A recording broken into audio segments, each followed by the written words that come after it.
No skid marks on the road, no damage to the car engine, and a badly burned passenger cabin. Could it be an accident or a suicide attempt? Certainly, the clues seem to point to something other than just a simple explanation. The incident took place in Ang Mo Kio on September 21, 2004.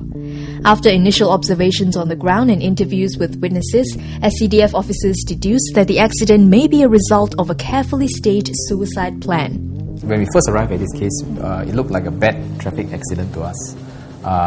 There were things which told us that it might not have been an accident, and when we examined the van closely, we found that the front end of the van was not as badly damaged as it would have been had it been involved in a bad collision. And we also examined the scene that was around the van, and we found that there weren't any skid marks that were on the road which could have told us that there was any hard braking involved or high speed loss of control. And when we also look at the curb that the van had mounted onto the grass verge, we didn't actually notice any very bad impact damage on the curb.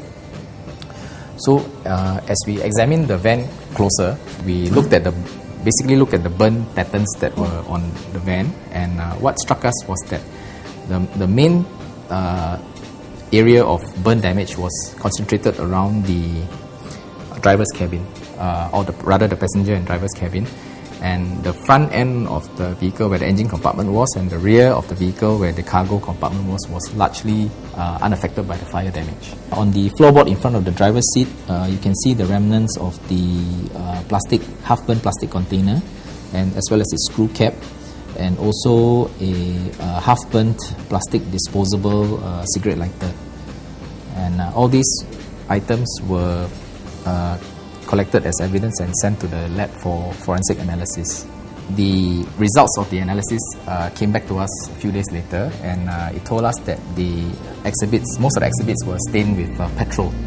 And so what we did was we collected a sample of fuel from the vehicle itself, both from the engine as well as the fuel tank area, and we confirmed that the vehicle was run on diesel.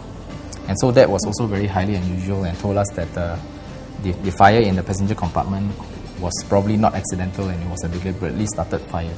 This CSI-style examination of site evidence is one of the methods SCDF officers use to determine the cause of an accident. Officers are trained on the basics of forensics at the Home Team Forensic Suite, which includes preservation of evidence, fire patterns, and case studies. After gathering evidence from the scene, the samples are brought back for further tests. Find out what goes on in the Fire Investigation and Research Lab in the next clip.